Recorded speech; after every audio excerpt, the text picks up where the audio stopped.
你敢信吗？一家号称国产英伟达的公司 Can you believe it? A company claiming to be China's equivalent of Nvidia went public for just 7 days.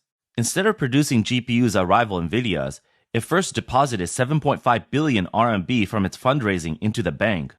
摩尔线程上市7天暴涨超700%，募资。More Threads just went public and issued a statement saying it spent the billions raised on financial products. Is this what a public company should announce? The first Chinese GPU stock just went public and already wants to coast. In recent days, a statement from More Threads, a company claiming to challenge Nvidia, has stirred the Chinese tech world and shaking the entire financial market, causing its stock price to plummet by over 13%. The issue is straightforward. The company, which was founded just 5 years ago and claims to be pioneering core technology in the hard tech field, successfully went public under the banner of China's GPU vision. It raised 8 billion RMB in funding with 7.57 billion RMB net proceeds after fees. The key point, nearly all of this money was used to buy financial products. Is this a savvy financial move or a distraction from its core mission? Is it rational planning or a failure to meet expectations? Let's uncover this massive cognitive dissonance.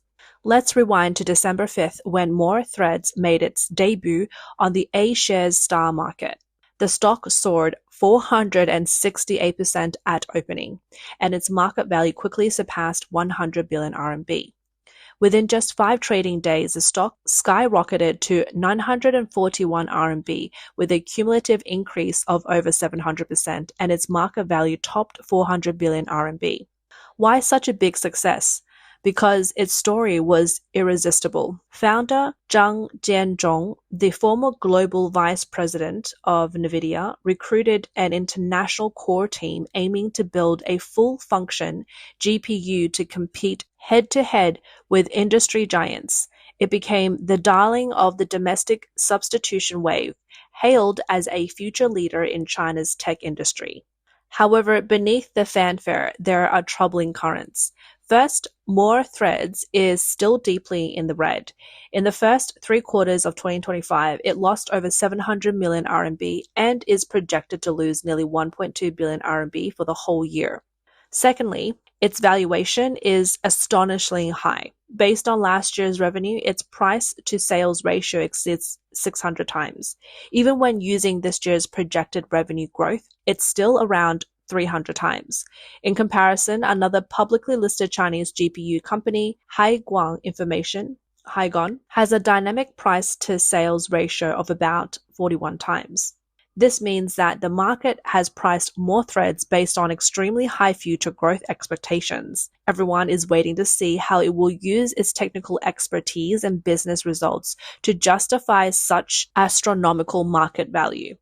However, what investors were presented with first was not the release of a new generation of groundbreaking chips, but a proposal to use some of the idle raised funds for cash management. This immediately sparked a clash. On one side, there's the persona given by the market, an image of the hard tech industry struggle, with the semiconductor industry consensus that vast amounts of R&D funds are burned every second. On the other side, there's the use of massive funding to buy highly secure, low-return bank wealth management products. The stark contrast instantly ignited public opinion. The forums quickly erupted. So the end to chips is wealth management, and even Jensen Huang would laugh out loud. Disappointment, confusion, and mockery flooded in. Faced with a tide of criticism, the company quickly responded, outlining 3 main points. First, the 7.5 billion RMB is a cap, not the amount that will actually be spent. The actual amount may be much smaller and will decrease dynamically as the projects progress. Second, the funds are being allocated where needed, but it takes time. The investment cycle for the projects is 3 years, and funds will be invested in stages, which is why some funds are temporarily idle and being used for wealth management. Third, this will not affect the company's formal R&D investments. The company will continue to increase its investment and will never loosen focus on its core business. Many may ask, is this compliant? Yes, the announcement is clear about that. But the real issue has never been about compliance. It's whether the logic makes sense. What kind of industry is the GPU sector? It is globally recognized as a money-burning black hole, one of the most long-term investment-intensive sectors. This is a systemic large-scale project. The architecture of semiconductor chips requires long-term investment with instructions set constantly evolving. The ecosystem of compliers and drivers software is a continuously money-burning process. Every generation of products must undergo high risk and high cost tape out and verification. Which of this is not a 10-year project with a base investment of billions? Nvidia's annual R&D investment easily exceeds 100 billion RMB. So more threads, 7.5 billion RMB, doesn't even count as a warm-up. The point is that the market gave more threads a price to sales ratio hundreds of times higher, not for it to play it safe with financial management, but because a market assumes it will burn money aggressively and desperately chase after growth. The results, people thought more threads was doing technological innovation, but in fact, it was focused on financial innovation. Ironically, based on its current financial situation, the interest from the 7.5 billion RMB in the bank would be enough to cover half a year of its losses. This suggests that the company currently doesn't have sufficiently mature R&D projects to absorb such a large amount of funding, which is why the funds are being classified as idle raised funds. In other words, China's Nvidia seems more like a story that perfectly hits a hot spot rather than a well-prepared, realistic project. People have reason to suspect that more threads isn't even at a key stage of project development. Could it be just a shell company? Industry insiders point out that with more threads' slow pace of R&D investment, its stock price shouldn't have been pushed that high. The logic is simple. If the company's R&D investment is so sluggish, why should the market price it accordingly to the successful post-launch standards of China's Nvidia? A netizen summed it up well. Retail investors take loans to trade stocks. Companies go public to raise funds. The money is deposited in the bank, and the bank loan is backed to retail investors. In this closed-loop system, the computing power is unknown, but the ability to calculate has certainly taken the lead. Currently, public opinion generally believes that more threads, by using shareholders' money to purchase financial products, has violated its commitment made at the time of the listing and failed to meet investors' expectations. The Chinese media outlet Top Finance published an article stating that while the company raised funds under the banner of domestic substitution, after going public, it busied itself with financial management instead, with its original mission faltering under the pressure of funding. In the chip industry, time is of the essence. While the financial market profits from interest, once the direction is wrong, no matter how hard you try, it's all in vain. One netizen commented that the market gave more threads such a high valuation even with its losses because investors hoped it would focus on research and development, not deposits. This incident has significantly reduced more threads standing in their eyes. Another blogger posted a video saying, shareholders gave you funding in the hope that you will go to the front line and tackle difficulties, but before you even started fighting, you swapped the ammunition for 2 fixed deposits. This is not only absurd, but also the greatest betrayal of the capital markets foundation. If you want to buy financial products, do you really need to store them yourself? Can't the shareholders do it themselves? He continued, Chinese listed companies have the ability to raise funds far beyond their ability to invest in R&D. Behind the 7.5 billion RMB of idle funds isn't the company's capriciousness, but a real strategic confusion. Leading players take the huge funds raised and throw them in the bank to earn interest. This isn't just more threads problem. Many unicorn companies suffer from the same issue. Before listing, they tell a great story and inflate their valuation to the sky. After listing, they do nothing and turn their fundraising into wealth management. What started as a hardcore tech company ends up becoming an inefficient financial intermediary. Another sharp netizen comment pointed out, since More Threads doesn't need so much funding, why did it raise so much in one go? Why not raise funds multiple times, allowing the market to observe and price it more accurately, thus reducing the risk of unforeseen problems? This isn't just a company issue, it's also a regulatory one. According to More Threads prospectus, the three key chip R&D projects are the AI training and interface integrated chip, the graphics chip, and the AI SoC chip. The planned funding allocations are approximately 2.51 billion RMB, 2.5 billion RMB, and 1.98 billion RMB, respectively. An additional 1 billion RMB is intended for working capital. More Threads is a general-purpose GPU company. A general-purpose GPU refers to using the powerful parallel computing capabilities of a graphics processing unit, GPU, to perform tasks traditionally handled by the central processing unit, CPU, such as general scientific computing, data processing, and artificial intelligence. In September 2025, the Chinese Communist Party, CCP, officially announced the launch of the AI Plus era, transforming AI from an auxiliary tool to a strong driver of economic growth through empowerment. This strategy outlines a roadmap for the next decade, focusing on enabling AI in industrial manufacturing, consumption, and other fields, achieving a shift from enhancing efficiency to creating value. Under the push of the CCP's national AI strategy, GPU chip R&D, companies like MetaX, BioNTech, and Inflame have rushed to go public. On the fifth day after More Threads went public on the A shares market, its stock price briefly surpassed 900 RMB, making it the third highest priced stock on the A shares market, following Queiqiao, Maotai, and Cambricorn. Its market value at the close exceeded 440 billion RMB. However, the financial report reveals that More Threads is still a startup. For the first 3 quarters of 2025, it reported revenue of only 785 million RMB, which already surpasses its total revenue for 2022 to 2024. From 2022 to 2024 and the first 3 quarters of 2025, the company's net losses were 1.9 billion, 1.7 billion, 1.62 billion, and 720 million RMB, respectively.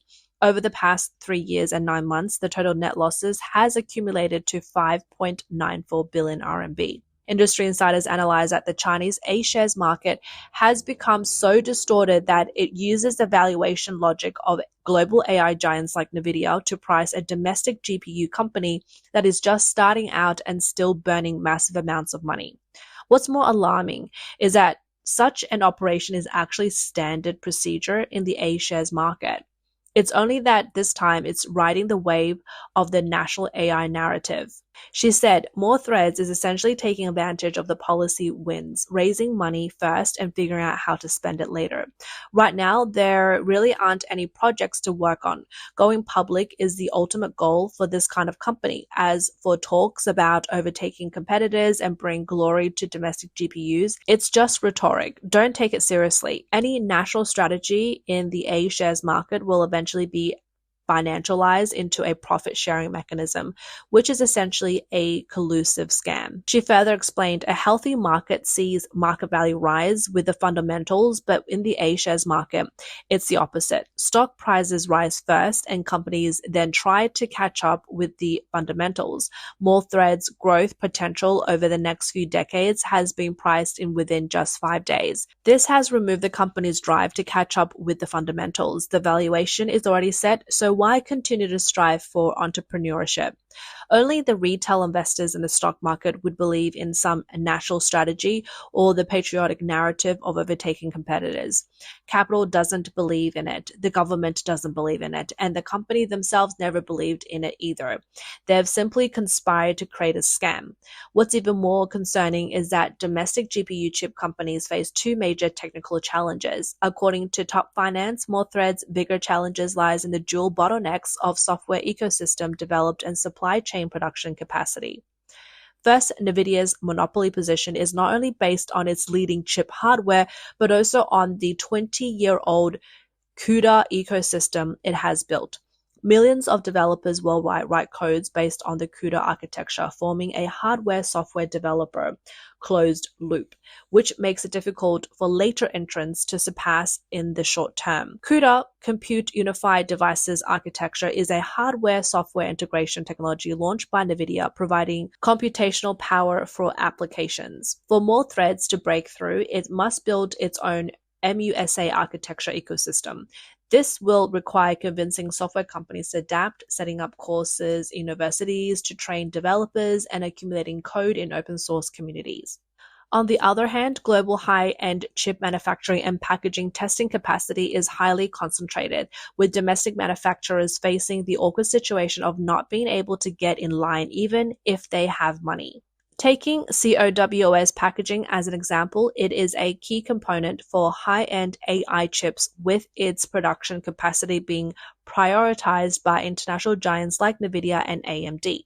Domestic manufacturers often have to wait for more than 6 months to secure capacity. COWS, chip on wafer on substrate, is TSMC's advanced packaging technology and a key technology for AI chips. Analyst Mr. Z noted that many people may have been confused by President Trump's decision to first ban the export of Nvidia's H200 chips to China, only to later lift the ban. Following that, the CCP authorities questioned whether the H20 AI chips specifically designed for the Chinese market posed a cybersecurity risk. Behind these confusing moves lies a complex battle driven by the money-burning black hole of high-end AI chips. The CCP's concerns about the H20 chip's security risk serves two purposes. First, it reflects its usual paranoia, as leaving backdoors in electronic products is a standard practice of the CCP. It has reason to suspect that Nvidia, in cooperation with the US government, might adopt a tit-for-tat approach. This is a genuine concern for them. Second, the H20 chip approved for export to China is a downgraded version designed to meet export control requirements, what is known as the China-specific chip. It has smaller memory, lower bandwidth, and a significant reduction in overall performance, primarily for mid-range AI computation. A similar compliant product is AMD's MI308. Currently, Chinese companies like Stargate Semiconductor, Deep Blue Microelectronics, and Beijing Oriental Jichen Co. Limited have already produced alternatives to the H20 chips. Therefore, the CCP does not want to waste valuable funds on chips of the H20 level. In terms of processing power, Nvidia's H200 outperforms Huawei's Ascend 910C, China's top chip, by about 32%, which is crucial for AI training performance. In memory bandwidth, the H200 is 50% better, a key factor in interface performance. Overall, the H200 is at least one generation ahead of products from Chinese manufacturers like Huawei and Cambricon. Huawei has revealed that it won't be able to produce a chip surpassing the H200 until at least Q4 2027, and China will not meet its own chip demand. In this scenario, the H200 presents a difficult choice for China. On one hand, China has a large import demand for the H200 in the AI sector, but this will consume substantial US foreign exchange reserves.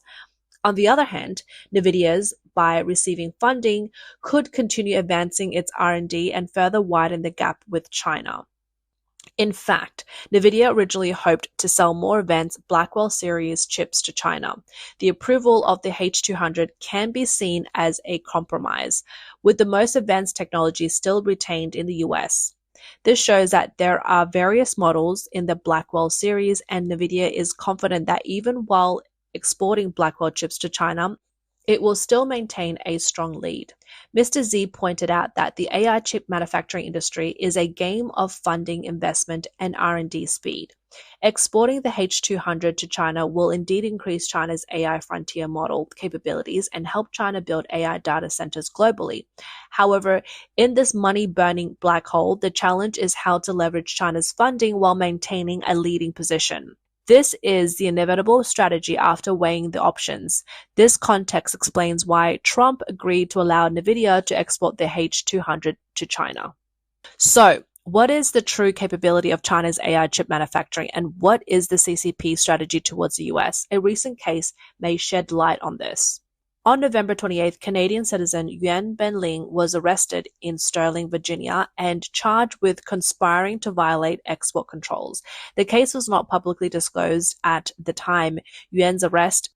His first court appearance on December 1st and the detention hearing 2 days later were all conducted in secrecy.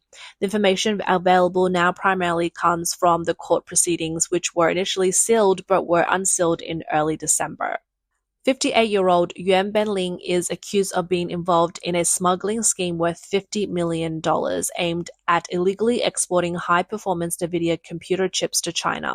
Born in China, Yuan moved to Canada with his wife 20 years ago, settled in Ontario, and became a Canadian citizen while working in IT. Over the past decade, he frequently traveled between Mississauga, Canada, and Sterling for work. In court, it was revealed that a group of technicians with links to China conspired to buy high-performance Nvidia chips, falsely claiming the chip would be used in the US or shipped to countries not subject to export restrictions. In reality, they intended to smuggle them to China. This U.S. investigation was codenamed Operation Gatekeeper. Federal agents testified that an undercover officer who spoke Mandarin infiltrated a warehouse in New Jersey and witnessed workers removing Nvidia labels and replacing them with fake company logos. The authorities subsequently intercepted the goods.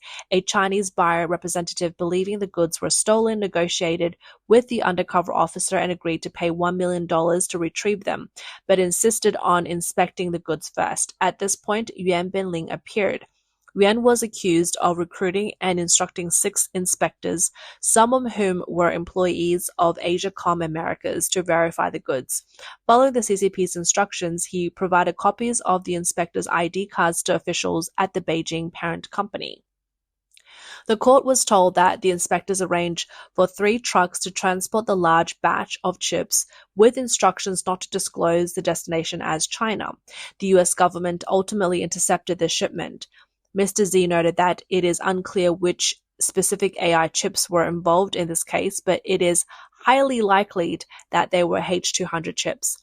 This is because Nvidia and the US government are likely to have stricter controls on the sales channels of more advanced chips. The H200 is in a semi-open state, and the CCP has previously smuggled these chips in large quantities through companies in Singapore. So why is the CCP so eager to acquire the H200? First, there is a domestic industry demand. China cannot afford to have a shortage of the H200. So even if it has to pay a premium, it wants to secure them. Second, this indicates that the CCP's domestic alternatives cannot currently match the performance of the H200.